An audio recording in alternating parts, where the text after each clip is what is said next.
Welcome to the K2 Sales Podcast. I'm your host, Karen Kelly. Every week, I'll be sitting down with a sales executive where they'll share their stories and experiences that produce game-changing results. Let's be honest, sales can be a tough game. I'm sure at some point, we've all delivered a less than stellar demo, been ghosted by a client or two, and sometimes maybe we did more talking than listening. And that's where I can help. The stories and insights our guests share can be applied to your own business, your territory, or with your team, so you're not reinventing the wheel. Our weekly tactics and strategies help you get out of your head and start creating your own path towards game-changing results.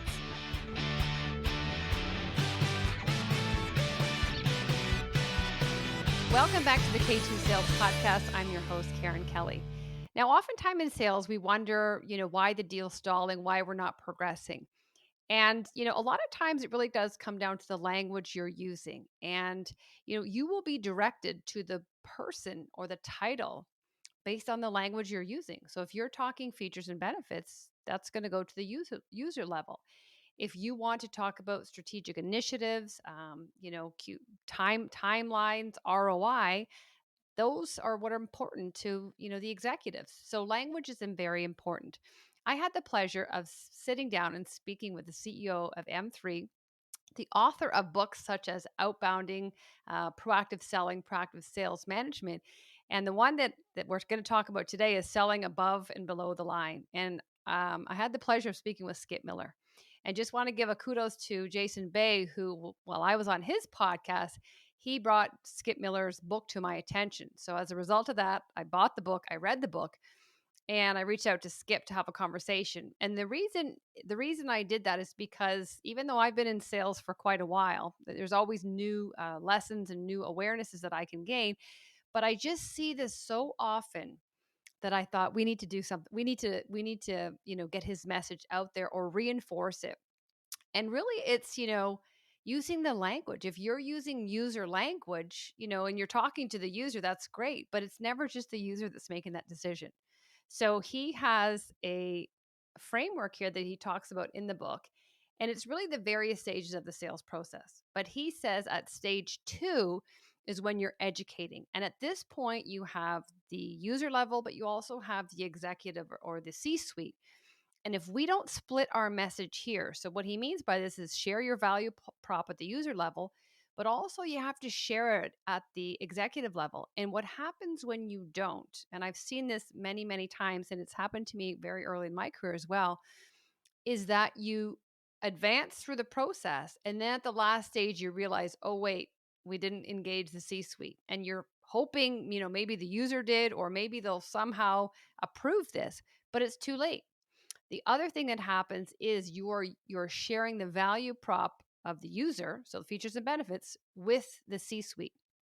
They don't care what it does. That's not what they're measured on. So he teaches us language to use, and the various stages when to engage them and what happens if we don't. So here's just an example here of his second phase where he splits it. So you see, causes is what C-suites are concerned with. So there's motivation behind that. What's caused that? There's a bigger picture versus when you look at the bottom, the effects, that's basically problem solution. That's user. So that's at this stage 2, he wants you to split it. And it's genius, but nobody does it. And then I think that this is a lot of the reasons why deals get stalled. So I'm delighted to share my conversation with you with Skip Miller. So hope you enjoy it. I loved it. Again, learned a lot, reinforced things I already know, but sometimes it's just timing. You hear it again and you realize, I'm doing that. Maybe I'm doing it too late. Maybe there's better ways of doing this. Maybe there's we can introduce language that's going to resonate with my target audience more. So take a listen, and like always, love to hear your feedback, what you enjoyed about it, and happy selling. Thanks for listening. So, Skip, we were just kind of talking earlier on about a lot of these companies, when they're looking at deal analysis and kind of looking in that rear view mirror and saying, like, where did we go wrong? And just what you and I were saying is a lot of times, they've missed a step, but it's too late. And sometimes we rely on our customer to do our job and do the internal selling. So just if we want to take a step back and say, like, what are you seeing big picture, or why are you seeing that this is happening, first of all? Yeah, good question, Karen. I think sales is kind of like a roller coaster. So imagine the start of the roller coaster and you're having fun. You're going up to the top and you're getting close, and the deal's looking really good, and the deal's looking really good. And then at the top, the deal goes dark, it goes ghost, it goes south. And we have names for this because we didn't build enough energy. Now, the energy is not built at the top of the hill, stage 4 or 5, give an extra 10 points and you're firstborn and you get over the hill. Energy is built early in the sale in stages 1 or 2. Those are the things we're missing. I find it funny that I'll talk to 100 sales managers and I'll say, in a 4 or 5 stage sales process, pick whatever, where do you spend most of your time? And they go, oh, stage 4 or 5, getting the deals across the finish line. I go, great. I go, when do you think you should? Where do you think you should spend some time? Oh, earlier. But they don't know what to do there because they've never looked at the customer. Here's my impression, Karen, of a sales manager coaching a rep in stage 2. How's it going? Good. Need anything? No. Call me if you need me. Okay. They don't know what to do. So you're right. Earlier in the sale, we've got to find out what's going on, but it's got to be from the customer chair, not the buy chair. Because I'm doing my high qualify feature demo proposal, harass. I'm doing that as much as I can, but we're missing something early. You're exactly right. Yeah, and it sounds like there's that knowing doing gap, even from the manager who, they know where they should be focusing, but unfortunately, those surface conversations are just not cutting it. So if you think about the sales process, and again, I think language plays a big part. Like even calling it the sales process is showing we're very sales focused. We're focused on us. But I like the buyer's journey because it really does reverse engineer it and look at the steps that they take to buy. And even within one deal, there's many buyers, right? And this is where I kind of want to start unpacking is when you talked about those 5 or 6 stages, where do you see where do you see things go wrong in those earlier stages? People are aware that they're not spending enough time in those early stages, but is there one or two specific points that they're not doing? Well, I think early, stage 0, which is where SDRs, BDRs get involved, and can you walk and chew gum at the same time? Oh, you can. I'm going to throw this deal over the wall, which is great. I mean, there's more to it, but I'm kind of simplifying. Stage 1 is okay. What are you looking for? Is there a fit? Are you a student? That type of stuff. Well, then at stage 2, we're like, this is qualified. Hold on a second. I'm going to give you a presentation. I'll give you a couple demonstrations. I'll give you some free white papers. I'll let you talk to customers.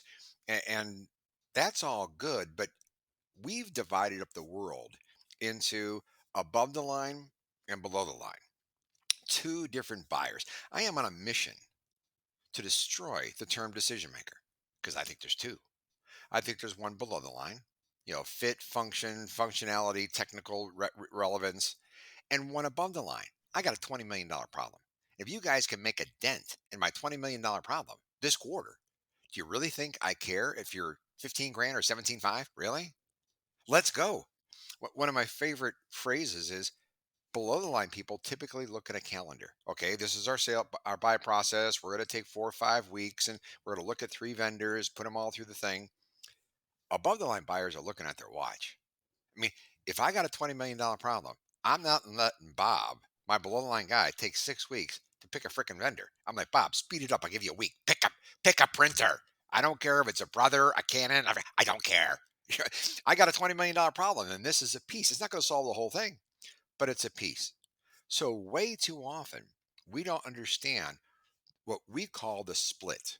At stage 2, the buy splits into two different value propositions, below the line and above the line. And Karen, one of the best analogies we use is I've got 5 brothers and sisters. We got a lot of family. So when we get together for Thanksgiving or family get-togethers, there's like 50, 60 people. There's like a lot of people. There's so many people. There's a kid table and an adult table. And the kids love it because they get to speak kid talk. And the adults love it because they don't have to speak kid talk. It's great. We get really good at kid table. We get good feedback. They go, oh, this is great, good stuff. So when we finally get introduced to the adult table, we give them an executive overview of the kid table, which is not what they want. It's two different value propositions, and rarely do I see companies investing in here's what a CMO really wants, here's what a CIO really wants, rather than here's our features and benefits. That's a push. It's two different value props, and we need to train our people on both those if you want the deals to be Oh, successful. I love that analogy, and that it's from your book here, sitting at the table, because it's true. I mean, the kids' conversation, they're talking Barney. Adults are talking real world, environmental issues or whatever it is. And the language, the understanding, everything is different. And that's a great way because I think most often, and I can say, starting my career 20 years ago, we were thrown features and benefits. But yet our target audience, or we were targeting the executive team, and so we were speaking kid to adults, and there was a disconnect. Oh, Karen, we had some salespeople. I used to sell CAD CAM, and I'm not an engineer. I don't even know how to read a blueprint. But we had some salespeople who could actually give demos. I'm like, wow, that's way above my Yeah, head. I mean, I didn't care. I was trying to get a hold of VPs of engineering and going, why are you thinking about changing? And if you buy our stuff, what is the outcomes you I know. want? Right? Those are two big words. What's causing you to say you have to make a change? And if you do make the change, what's the outcome you want? The below the line person has no concept. It's like, guys, we need this tool. How much do you need? 30 grand? Okay, I'll give you a 30 grand budget. So every time I hear the word budget, they've got budget. I know who you're Mhm, talking to. You're talking to a below the line buyer, which is great. But I want to know what's the size of the problem. Because if we don't know what the size of the problem is early, you will be commoditized. I guarantee it. So I'll do a QBR with the sales team, and I'll ask the salesperson, give me a deal you're working on. Okay, ABC company. Great. How much is it worth? Probably about 60 grand. Great. What's the size of the problem? And they give me a look like I'm an idiot. Oh, I don't know what the. So how big is the problem? Oh, it's a big problem. Well, how big? You're telling me you know the size of the mhm, solution, but you don't know the size of the problem. I've interviewed more and more C-suite folks, and the thing they hate most about salespeople is they are a solution hunting for a problem. mm, They know what the solution is. Oh, and what was your problem again? I'm sorry. Yeah, well, it's got to be the mhm, other way. If you really want to be successful, now especially given everything's virtual, you've got to have time to go, I don't know if I can help you or not. Tell me what the problem is and give me numbers. Above the line buyers always talk in numbers. So when I hear, oh, it's a key initiative. Oh, it's a big problem. Oh, it's worth a ton. Really? Like a ton? Like 2,000 pounds? Like a ton? So salespeople need to be more investigative at above the line and answer a simple question. What's the size of the problem? Because if you can't give me numbers, you're a solution hunting for a problem. mhm. Well, I think I always say we have to sell the problem because most people are not in buy mode. And, I just think that seller focused language when they're pitching. So your customer probably doesn't know they have a problem, and they're lacking the big picture. Like, I just think if you were to take a step back and, like you said, get curious, ask about like what prompted this, what triggers going on, what's the motivation to change. You're not even talking product at that point. Like, you're just big picturing, talking about your business. And that's even a differentiator because you're not start pitching and showing the specs of your product, that you're actually engaging and disarming your executive because they're like, wow, this person's actually curious about the business, the strategic initiatives. They're going to have a conversation that then when you get a little bit of background, you can start seeing what the problem is. But also, you might have thought there's one problem here, and just by taking that approach, you soon realize, wow, there's three or four potentials that I could dent in this one. And Karen, we call those trains in the train station, right? When you're calling on the above the line buyer and the buyer goes, well, here's my biggest issue. Most salespeople act like a shark with blood in the water and go, boom, I got it. Okay. Let me tell you how we can solve that. And the above the line buyer goes, great. Why don't you go talk to Bob? Bob's my conductor on track one. When you're talking to an above the line buyer, your job is to hunt for multiple trains because I've got these 5 initiatives. Every month in my executive meeting, I have a slide that says, here's my 5 initiatives. And they're in the train station for a reason. I got a problem with them. Now, if I didn't have a problem with them, they'd be out making me money. And I got to get the trains out of my station because next quarter, new trains are coming in. If in a conversation you sit back and say, wow, You guys can make a dent in track one, track two, and track four. Watch how fast this sale gets down. We're talking one tenth the Mhm. time because Bob, the conductor on track one, doesn't know what's going on in track two and track four. Mary, the station master, can so, Bob, I know you want to take 6 weeks to make this deal, but this investment is also going to help me here and here. So I can't wait. Bob, take a week. Look at my watch. Don't look at a Yeah. calendar. So this whole multiple train thing, as you just mentioned, is important because in the bigger size deals, if you're single threaded, here's the reason they're looking at us. We know you're talking to a below line buyer, which is fine, but you have a potential to be commoditized. Your sales take so really long, and your ASP or ACV is going to be pretty low. And think about even Skip when you have those conversations and you're telling them that you can, solve multiple trains. Like right away, you're now seen as a partner versus a To the vendor. point. Because you're not thinking so small minded and me. It's like I can actually solve this, knowing like there's the business acumen, knowing what you're responsible for, knowing the timelines. And we'll talk about the importance of time travel. Like there's resonance there because I think the language you use will position you to who your audience is. It's funny. I am a so shark in the blood in the shark in the water type of guy. I hear a problem, I want to jump through it. So I physically count. Mm. So I'm talking to you, and all of a sudden you say, "Well, I need my sales managers to coach better." Great. What else? I have to physically count. I physically do this, count to three, because and now I do it subconsciously. But if I just would jump, I count to three. I think one time somebody asked me, "What's that knocking sound?" Oh, I'm sorry, I'm hitting my desk. Um, but if I don't do that, I'm going to jump through that hoop. So finding multiple trains, especially with the ATL. With the BTL, they're the conductor on track one.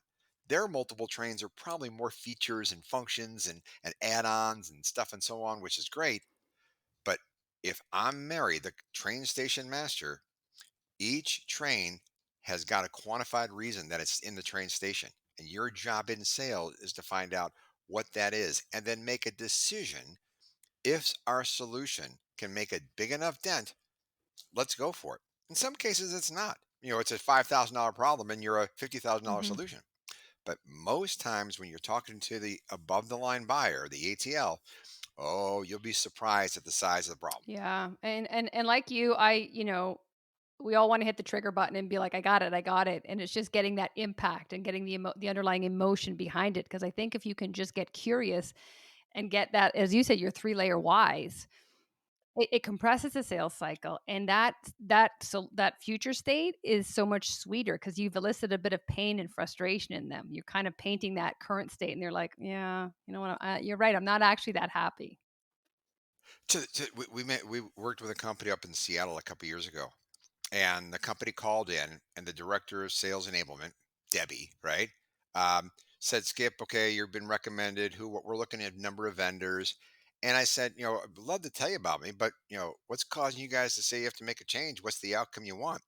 We're 5 minutes into this conversation, maybe 7 minutes, and this new person comes in the screen. Hmm. I go, "Oh, hi, can I help you?" And she goes, "Well, my name's Mary." I go, "Mary, and what do you do?" She goes, "I'm the VP of sales."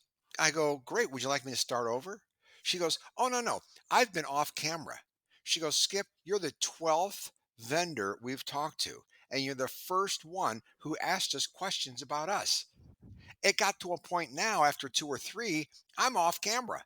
And in the first 5 or 7 minutes, if they just start pitching, I leave." She goes, "You're the first vendor out of 12." And she goes, "These are sales training vendors. They're supposed to know better. And all they do is pitch." We've got to become, as you just mentioned, Karen, we've got to become curious about our customers. You'll be shocked at how ATLs want to talk to you if you're curious because they got trains in the train Mhm. station. And if you can help them, great. But they're not there to listen to a pitch initially. Yeah, no, I think that's huge, and, Yeah, I think sales just, we like to hear ourselves talk. We make it about ourselves, and if we just, stop for a moment, and even if we've ever been in the other person's shoes and we're sold to, and I just know my back goes up immediately as a customer because I'm like, you don't even know my problem. Like you've called me assuming I have a problem, and you're pitching. So I just think there's a bit of empathy there, and even this is where now working in a remote environment, if you can record your call and watch game tape a and watch your audiences, even their body language, you just realize, "Holy cow." But I think the self-awareness piece is missing.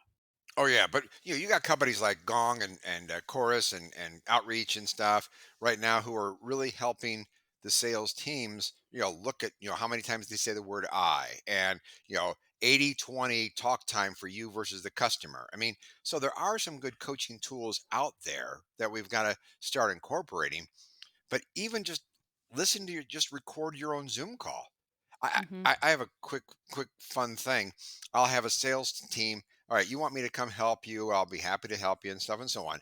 But I want a 1 to 2 minute intro from a salesperson on how you would start a sales meeting off, a first meeting. It's a guaranteed meeting. It's a first meeting. How do you start it off? Oh my God. We call it "Don't Talk About the Dog." It's a long story, but every time you talk about yourself, all you're doing is woofing and barking.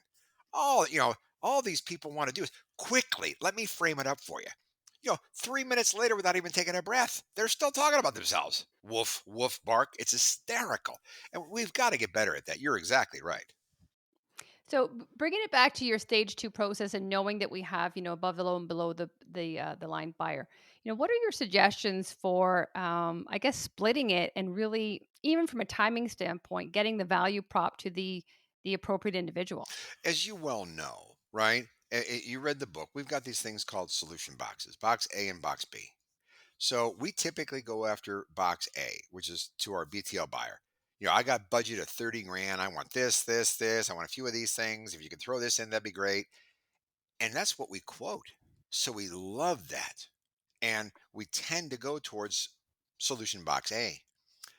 Early on, though, we also have to be aware of what our solution is going to impact for the company. What's the size of the problem?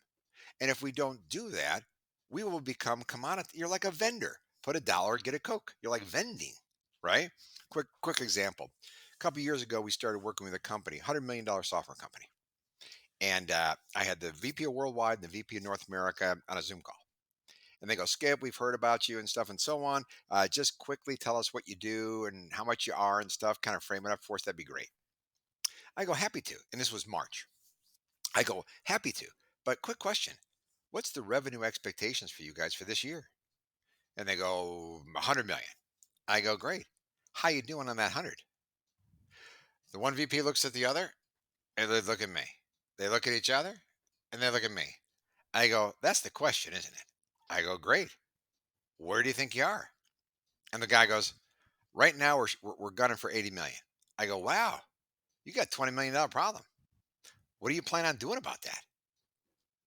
And that's where you can actually start working with a solution rather than, wow, you got a $20 million problem. Let me tell you how we can help you. Da, da, da, da, da, da, da, da. No, it's got to be their solution too, not just what you're doing. So Mhm. that gets back to the whole size of the problem, right? That's stage two stuff. Typically, the below the line buyer doesn't know those numbers. They're given a budget of 30 grand to go buy some stuff. But if we don't know what the size of the problem is as well as a potential solution, then we're just vending. So Mhm. in stage two, as you just mentioned, we've got to kick in that natural curiosity. Well, let me ask you a question. Why are you thinking about spending 30 grand? And if you spend 30 or 40 grand, what's the outcome you want? And how are you going to measure success? Typically, again, the below the line buyer doesn't know that stuff. That's typically, big boy, big girl stuff. And that's what we got to start identifying early rather than at the end when, can you please close the deal by the end of the quarter? I mean, jeez. Mhm. But you see the way you asked those questions, Skip, it was so organic, even at the BTL level. This is $30,000. What's the impact? You are naturally getting to what does this feed into bigger picture, and basically you're out schooling him. He's gonna say, "Well, I actually don't know that. You know what? I think you might need to talk to Mary. Like you've teed it up properly that he's not, or she's not feeling this guy's trying to go over my head. Organically, you're realizing I'm going to ask you as much as you know out of your scope of knowledge, which is fine. Then I'm going to start teeing it up a little bit to start introducing me into the next one. And if you don't know the answer, you're going to push me up. Karen, my job as a sales rep for the ABC company is to make sure that if you're going to spend 30, 50 ARR, 20 MRR, whatever you're going to spend for me, right? Is I want you to maximize your investment. If there were other projects in the next 3 or 6 months that were coming down, additional trains that I didn't know about, that this investment can make a dent in, then I'm not doing my job. So, Bob, you're track one. I think we got you covered. I think we're good. But where can we go to find out what the next 6, 9 months holds? What new projects or what new things are happening? So you and me, I don't want to oversell you. I don't want to undersell you. But where can we go to find these additional trains to make sure we're putting a solution together rather than just a click and point? That's very two dimensional, right? I'm thinking of October, at 30th or November 1st, and we're not thinking about the next 3, 6, 9 months. And that also will help you get to the ATL because the ATL is the ones who's always thinking about that. The BTL's not.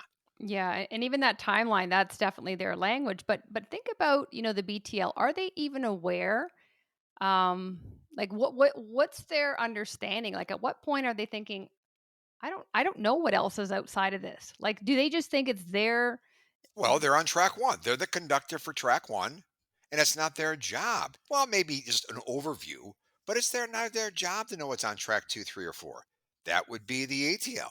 Mhm. And that's why you have to get there is to find out what are these other initiatives you've got. For example, I need my sales managers to be better coaches. We could probably help you with that. I wrote a book called Proactive Sales Management. We've got really good reviews.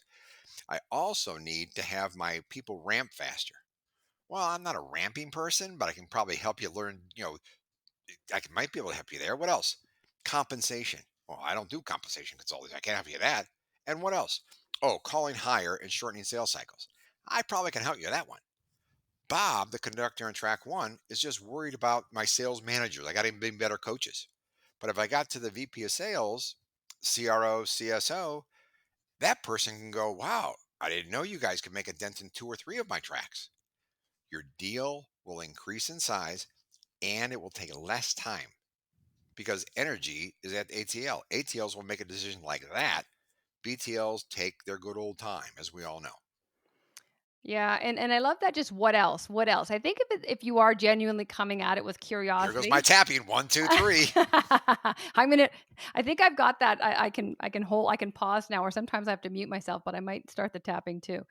But just getting to those what else, it just shows like I'm trying to get the big picture here and I'm not just jumping in. And so do you think that comes from experience? Do you think it comes from training? Like why can't we just sit still and actually listen to what they're trying to tell us? Be, listening is an art, right? And we got to get better at that as a whole. But we are, as sales folks, basically trained go find the problem and offer a solution and get the deal. So as soon as we here's the problem, and we reinforce that. All right, what deal you working on? ABC company. How much is it worth? 50 grand. Okay, what's the problem? The problem is this. Okay, do we solve it? Yes. We are so single threaded in our coaching. We don't sit there and go, wow, what other problems do they have? Mhm. Managers don't do that. They understand I got the deal, I got the problem, I got the solution, I got the time frame. We don't coach to, geez, what's the second train in the train station? What's like the third train in the train station? We don't do that. And that encourages us just to stay with the BTL, the conductor on track one, rather than coach to, we got to get to the ATL. Well, let's go to the ATL and find out what they want on track one. Well, no, the I got Bob there. He's my guy. And if that's all you're going to ask me, you know, what do you want me to tell you about the printer? No, I want the printer to print. Now, what kind of printer? It's up to Bob. Oh, but Skip, at your level, what do you want the printer to do? I want it to print. So go talk to Bob. Now, if I also want to know about your networking, about your remote situation, about your telecommunication issues and stuff, wow, now you're going to affect multiple trains. And that's not Bob's purview. That's kind of my purview. And that's why you want to get to the multiple train initiative, right? Because once we're single threaded, you're telling me for the most part, you and the BTL are best friends. Bob's my champion. I'd rather have Mary as the champion, quite frankly. Hmm. I'd rather have 'em both. But we got to stop asking Mary, the above the line buyer, hey, what do you want from what Bob's looking at? And that's what we typically do. We've been trained to do that, as you all know. Yeah, and think about when you're stuck at the Bob level and you wonder why you're getting ghosted or they're not getting back to you. It's because you've solved half the equation. You're exactly right. And Bob's sitting there going, so Mary, can I have the budget money? And Mary's going, well, it's only affecting one of my trains. If it affected multiple, I'd see it. But why don't we just wait for a couple weeks? I mean, you can hear that conversation ringing all the time, man. Hmm. And Mary's got a list of 15 voicemails from you going, hi, Mary, I'd love to talk to you about the printer. Mary's like, I don't want to talk about the printer. Yeah, and they're going to tell Mary the features and benefits that she doesn't care about. Oh, the printer, Karen, is an actually true story where years ago in my office, we had to buy a new printer. And the salesperson actually asked me if I wanted to see a demo of the printer. I bet you it prints. I mean, geez, but he's been turned down to, if you got a chance, give that demo. Mm-hmm. Jeez. So, do you think it falls in the hands of the sales managers then, and really leaning towards or always focusing on that BTL from a training, not pushing that big picture? And is it because that's the way they were trained, or is it because it's safe down there? Like, why do you think that from a sales manager or leadership position that that's where their focus is? I'm going to flip that one on you because you see it as well. Why do you think? I think is um, that's all they know, and that's the way they were trained. For one, I think I kind of what I said. I think it's safe at that level, and I think there might be just a little bit of intimidation there. Um, they're unaware. They're unaware of what they do at that level, and perhaps an alignment might be there. Might be a gap in alignment. Those are kind of my three initials. You're so right, right? Build it backwards. I got to make $1 million for the quarter, 5 million for the quarter. That means I need 20 deals, which means I need 3x funnel. So I'm looking at 60 deals. Now, that's the stupidest thing on the planet Hmm. because you're coaching to 60 deals when only 20 are supposed to be coming in. You're wasting 2/3 of your time. It's so backwards thinking.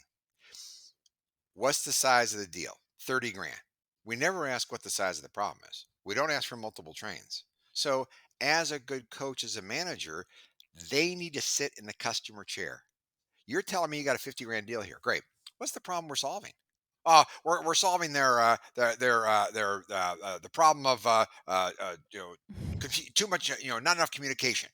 Really? What's the problem with communication? Well, they're not getting their projects out on time. How much are they delayed? Well, they're delayed a lot. Well, by how much? Well, a lot. A month, a week, a year, a quarter, what? And if it is delayed a quarter, how much revenue are they missing by not having that product out in the marketplace? Where can we go to find this information out? I bet you your champion, Bob, has no idea because he's never invited to those meetings.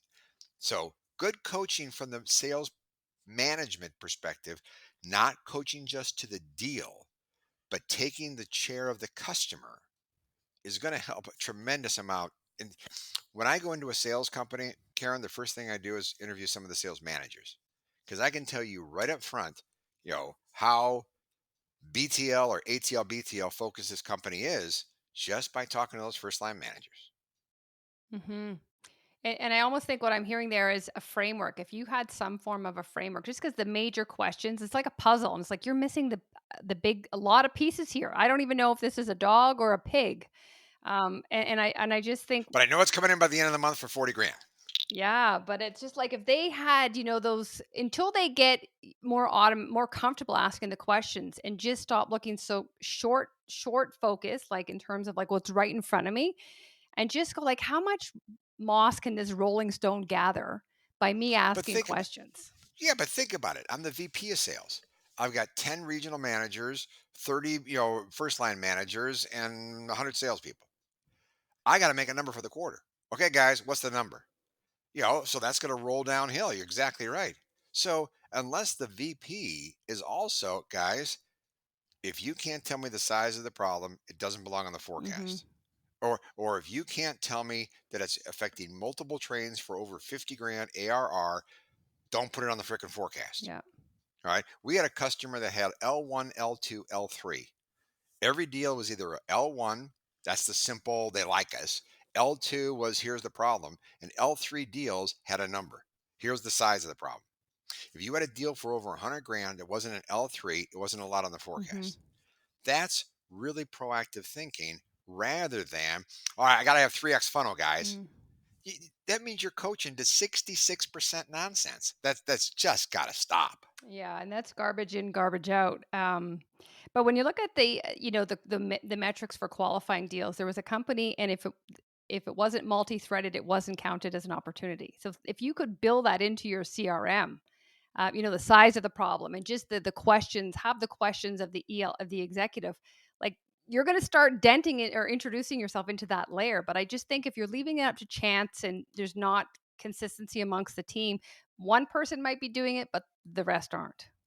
To the point. You're exactly right. So you can build some of these things into your CRMs. I've seen CRMs who have L1, L2, L3 tied to deals. So you could build it into Salesforce and stuff. Easy to do. It's just are we as a team coaching to the quality of the deal rather than just the quantity of the deal? Yeah. Quantity of the deal. I got 100 deals. I need 3x funnel. I don't really care. You know, it's up to you guys to qualify them. Nah, see, I think it's a culture thing.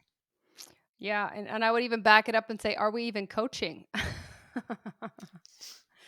Well, coaching to the person, coaching to the deal, coaching. There's multiple different coachings, and you're right. What we see is typically trying to get deals across the finish line. That stage 4, stage 5 stuff, rather than coaching early in the stages where you have the most impact. I mean, anybody can coach with 3 seconds to go in the game, but it's what did you do in the first or second quarter? That's probably more important than those last couple seconds. I'd rather be up 50 to nothing than tied 10-10.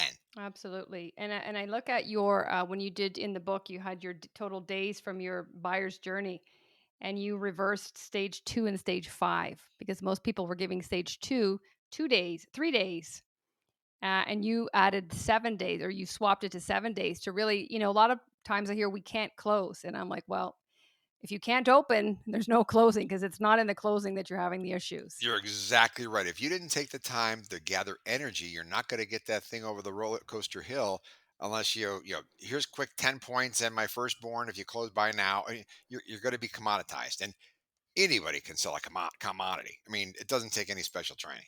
And I think the customer at that point knows that you've missed a step and you're desperate. You're kind of, going for the Hail Mary at that point. Oh, it puts you in a lousy negotiating Yeah. position. You're exactly right. Yeah.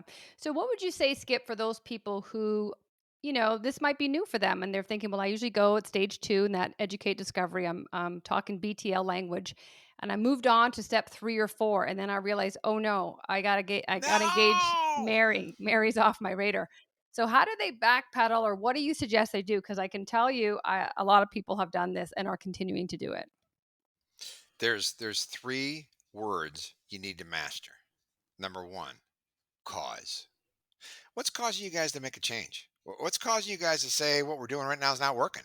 Because if it ain't broke, you ain't going to fix it. So my question is, what broke? Number two, what's the outcome you want for the change you're making? Not for buying my stuff. What's the outcome you want for making a change that we might be a piece of? And number three, when do you plan on making a decision? I don't care when they're going to close. Buyers don't like to be closed. Buyers love making decisions. So in stage 2, don't go any farther until you can tell me number one, here's why they're thinking about making a change and get me numbers. Number two, here's the outcome in the next 3 6 months they want for the change they're making and get me numbers. And number three, when do they plan on making a decision about making this change? If you take that, you're going to take a natural curiosity. Hmm. You're not going to woof, you're not going to bark, and your buyer is going to see you more as a partner than, one of three vendors. Now, some won't like you. Some may say, no, just give me a quote and stuff. I got it. I'll sell quotes every so often. But for the really important deals, I want a partnership. And if you don't want to play, I don't know if this is a good fit. I mean, I'm sorry, disqualify happens. But most of the sales that you get involved with if you really care about what the customer is changing, why they're making the change, what the risks are, what the outcomes are. They'll invite you in because you know a lot more about that industry than they do. So those are your three. Number one, cause for change. Number two, outcome. And number three, decide. I lo Those three words, if they master, they'll do a better job at stage two than they're doing now. Well, those are great. So everyone listening, take those 3 down, and no products mentioned there. So you're really just trying to get understanding of the bit, like, seek first, understand.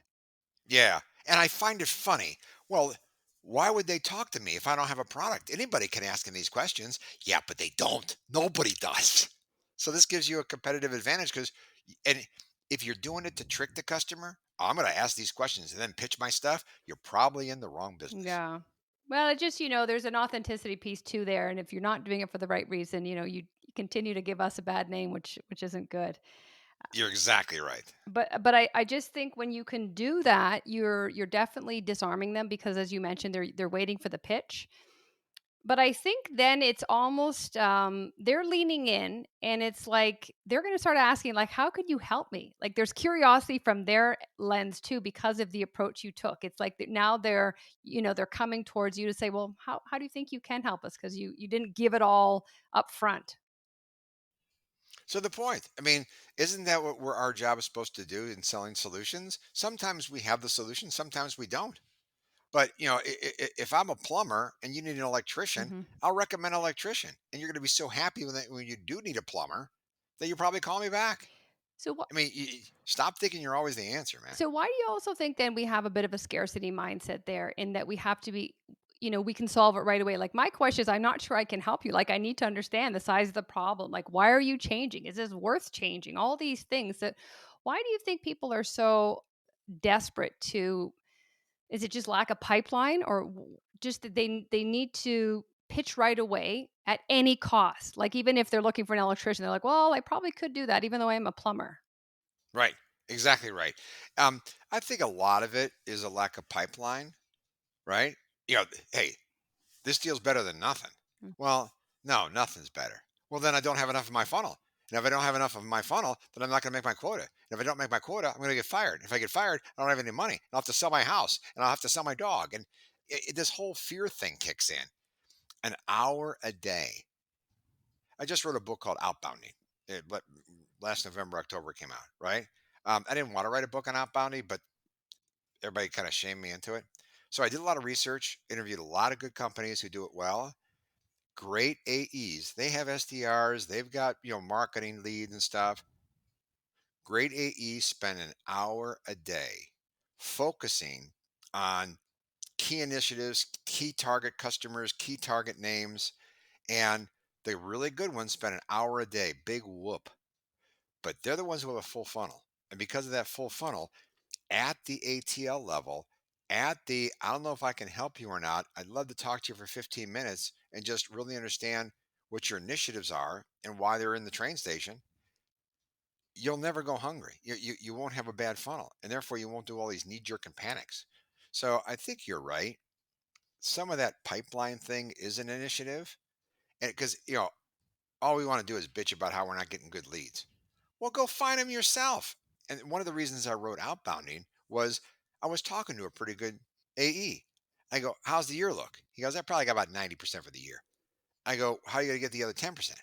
He goes, "I'll probably have to do some outbounding, some prospecting." I go, "How's that going for you?" He goes, "Well, I wrote somebody an email last week. I'm waiting to hear back." I go, "That's it? That's your effort?" So I think you're right that pipeline influences our need to go down and dirty and ugly and not qualify and everything else like that and just do a classic present, demo, propose, harass. And that's not a good sales cycle either. No, no. So just to jump into the outbounding in terms of an email, what are you seeing where people are missing the mark? Is it length? Is it personalization? Is it me focus? Like, if you could kind of give people, because I mean, now there's just such an influx of email, and I think the response rates are down 40% because they're falling on deaf ears.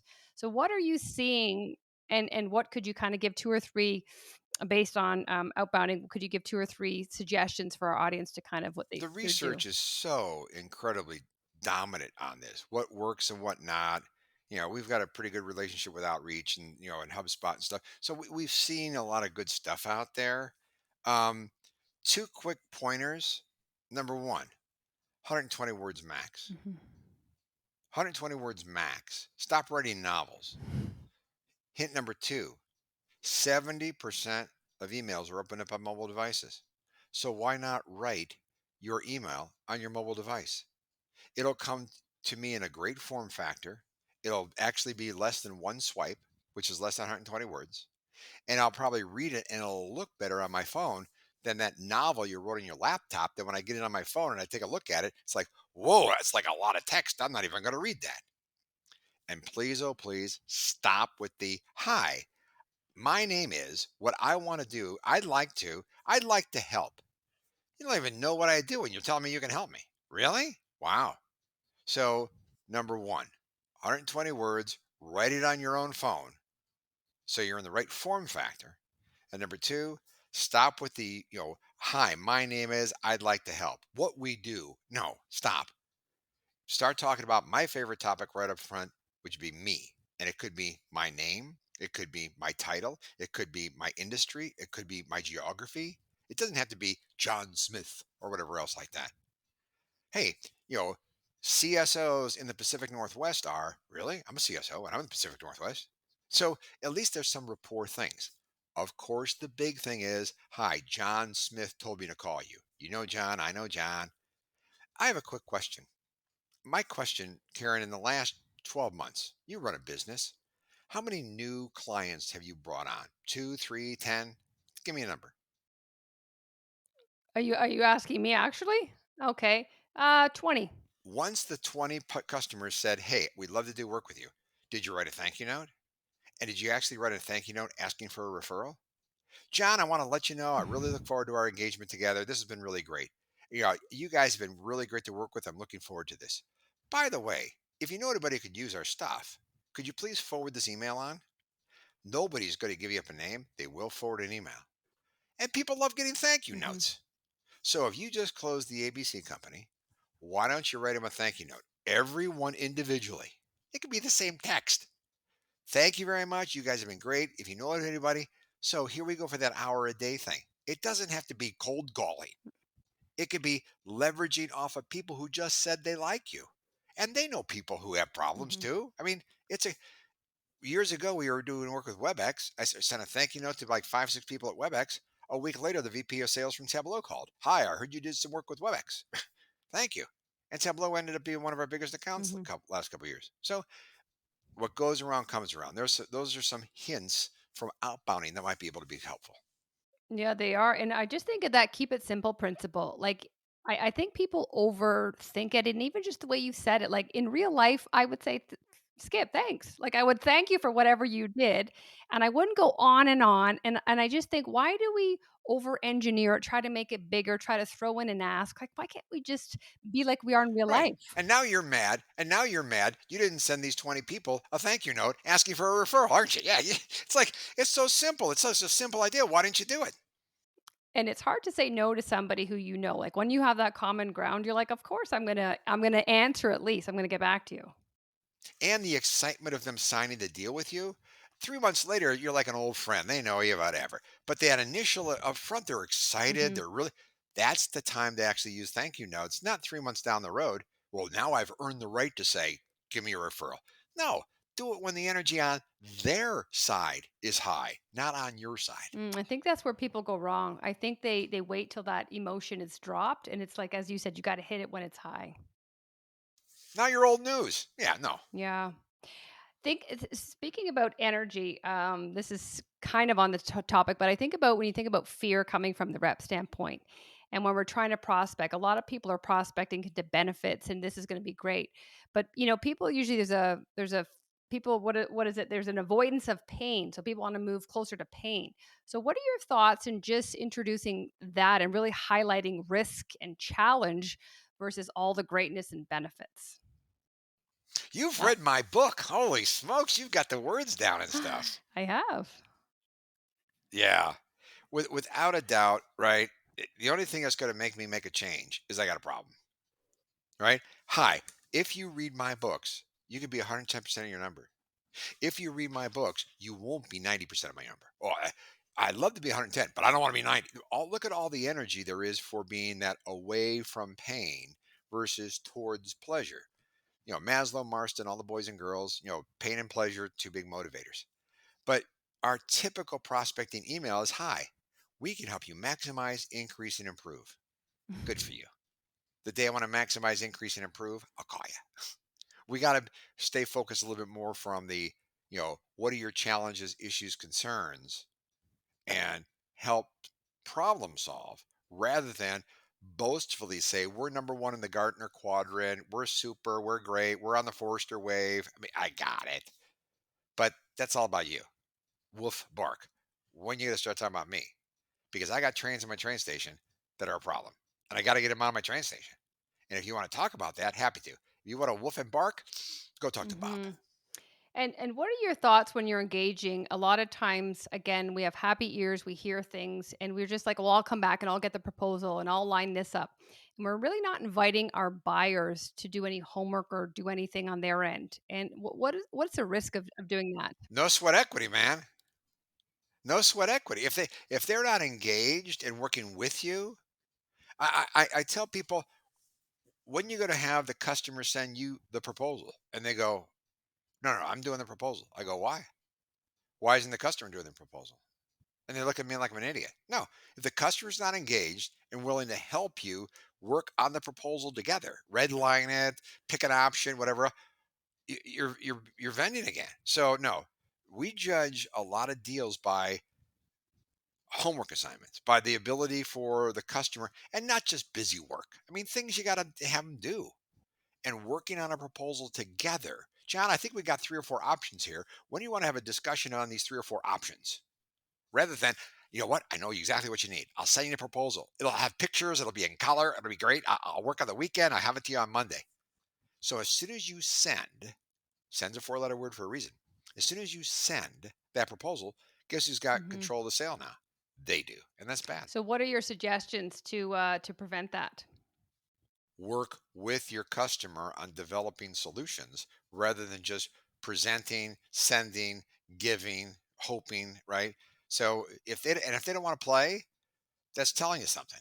John, how about if we have a Hmm. meeting tomorrow to go over three or four options to figure out what solution? No, no, no. Why don't you just send me your bet? You're the expert here. Send me what you think is right. That's not a good deal. That's going to be a Hmm. problem. Because if they don't want to spend Red 5-10 flag. minutes on that, what's that telling you? Hmm. I think people you have to look at the intent, right? And I always say the physical verifier. So what's moving from the buyer side that shows that the deal is actually moving? Because in our we have confirmation bias, right? We have happy ears. So if they're not doing something, it's all me driving Yeah, it. we call it give gets. For every give, you should have a Yeah. get. And if we're just give, give, give, but we've been raised that way. If I do what the customer tells me to do and I do it well, I'll get the order. Oh, get over it. Yeah, but no, buyers want to be led, but buyers want to be led through, as you said Mhm. earlier, a buy sales process, not a sales. I bought a car the other day, and I'm out in the dealer's parking lot, and the guy goes, "Why don't you come on inside?" No, I don't want to go inside because I know what's going to happen. Your manager, the finance guy, everybody's going to offer me a Coke. You're going to offer me a cup of coffee. No, I like it out here. I'm in control. Thank you very much. I'm not going inside to your sales process. No, it was hysterical. I was like, no, I don't want to go inside. The same thing with us. If we're not working with our Yeah. customers, give, get, give, get. If we're just give, give, give, give, you're going to lose to the control of the sale. And it is all about control. Yeah. No, I completely agree, and I think a lot of people in sales, they look at the solution as where it ends. And I think you need to look at the implementation because as you said, buyers want to be led and that yeah, that those Outcomes. outcomes. What's the outcome they And want? we Yeah, stop too early. And I think what the buyers are thinking is I don't have enough to make a decision here. So you got to keep on educating me past this point that you think is the end date. you're exactly right. You're exactly right. You know, in 90 days from now, tell me what's going to be different.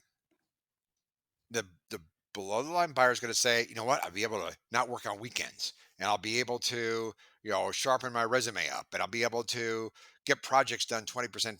Great. The ATL, the adult table. they're going to give you a whole different reasons. It's up to managers to make sure that both reasons are there for the deal, not just the below the line. Because if it's just below the line, you'll probably be commoditized and you're running a risk. You're running a risk that the ATL is going to go, this is single threaded. It's not really affecting multiple trains in my train station. So why don't we just wait a month or so? And that we see that all the time. Yeses are great. Nos are great. Maybes will kill you. And if you got too Mhm. many maybes in your deal, in your funnel, you're not going to make your number for the quarter. Yeah, and I think it just stems from people afraid to leaning in and taking control and asking those tough questions, and I They've not think been trained. and a lot of times they're not actually tough. Like, you can go 2 and 3 in, and it's your perception that it's tough, but you don't have the full clarity to even answer yet. To the point, you're sitting there going, Karen, going, you know what? They've told me what they want, and my job is to make sure I give them what they want. Not really. No, no, we don't do that. No. If you don't understand their problem, and if they don't want to take the time and help you understand their problem, then I don't know if you got a qualified deal. You're being commoditized. You're being vended. You're being, three in a box, which Mhm. I really don't want to play. I mean, I'm sure I can win, but I don't want to play. I'd rather work with my customers than just for my customers. Mhm. And, a lot of people will play there, and I guess that's just the difference, to each their own, right? Where they'll say, like, I'll take anything," and those are you attract those type of customers. You're right. And those are the ones who have low margin deals, right? They're being commoditized. They're not Mhm. somebody I really want to work for. I mean, Mhm. geez, if the whole industry is making 20 points and you're making 3 points, I mean, yeah, I guess that's simple. But the the company's culture, the company's benefits, their learn and grow environment is probably not there. Mhm. Absolutely. And again, they would attract that type of, transactional person or that one-dimensional person. You're exactly right. So, Skip, for those people, because I mean, you've shed so much light in education on just the importance of really having that child language and adult language, and the risk if you don't. What would you say if someone was like, I want to start now, and I really just want to focus and be intentional? What are the one or two things they can start doing today to really identify these people and ensure that they are engaging them at the right time? No, number one, read the book. Number two, most of them have probably worked with a C-suite person, the CIO, CLO, CSO.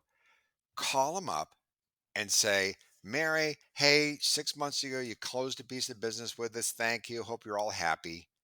And then do an informational interview. Could you do me a favor? 22's coming up. For you, what are the trains in your train station? What are the initiatives you're going after, and where do you see the biggest risks? If you could just, I'm trying to learn more about the CSO, CLO, CMO, whoever, C suite. You'd be shocked at how much above the line buyers love to share what they know and what their problems are. And they love to talk about themselves too. So just doing it now, you may hear an opportunity to sell them. Don't do it. It's an informational interview. You're Hmm. learning that language. You're learning the adult table stuff. So go have a couple of informational interviews. Second, invite one to come have a lunch and learn at your sales meeting. Mary, could you just talk about your position and where you see the next 6, 9 months going? Mary all of a sudden starts pitching your stuff. Oh, by the way, we love your stuff. Thank you. But that's not the purpose of today. Today, we're talking about you. I mean, the more, it's almost like an immersion program. If you want to go speak French, go, someplace in France where they don't speak English and you'll pick up French a lot faster. Same thing Hmm. here. Go immerse yourself with a bunch of ATLs. You'll be surprised at how much they want to share and how much you're really going to learn. And I love that word immerse, because I think when you're having conversation, having been in that environment and really heard firsthand from the source, like, you are very eloquent and you understand, to both levels, that you are ready to have meaningful, deep Oh, conversations. yeah. But most salespeople, as you all know, most salespeople, I'm not worthy. I mean, I can't put my pants on the same way as they put their pants on. I mean, Hmm. geez, they're big important people. I don't know what they do. Well, go find out then. Hmm. I was a senior vice president at 29 years old. I mean, come Hmm. on. I mean, it doesn't take rocket science to really understand there's two different languages, and you'll be surprised how fast you can pick the other stuff up. Yeah. I think it's a myth, and I wish people would get out of their heads because they're just people. And at my 24-year-old self, I would say started off intimidated, but then I realized, my God, these guys are when engaged correctly, they are curious. They do want to know about your problem, but not if you pitch it right away. And that's anybody. Just stop showing off how confident you are at the kid table and Mhm. do an executive overview of the kid table and just throw yourself on the mercy of the court. I don't know what CMOs do. Could you give me a quick interview, a quick little head so I can help? They'll help. Most will help you. And Mhm. then through that immersion program, you'll pick up a lot of words that keep the CLO or the CIO or the CMO awake at night. It's hysterical. Yeah, but even sharing that with your team, like you have breadth, the entire team has business acumen. Those even junior reps who haven't kind of got their own success yet, they understand from the source what's going on to help them start having those conversations. No, you're exactly right. You're Very exactly right. well. Listen, for those of you who, or for our listeners who want to learn more, who want to know more about your upcoming book, what can they, where can they find you? Oh, M3 Learning stands for Miller and his three kids. M3learning.com is the website. We've got videos out there and stuff and so on, tons of videos on YouTube. If you get on my LinkedIn and you actually ask for an invite, I'd be happy to accept you. I try to get a news thing out once a week, twice a week on typically tools and tactics and stuff. And then the books all are available: proactive selling, proactive sales management. There's like 7 or 8 books. They're all available on Amazon. Awesome. Okay, well, those will all be included in the show notes. So thanks so much, Skip, for sharing all your insights with the Oh, audience. it's I been know it's fun. You're a great interviewer. Thank you. thanks so much.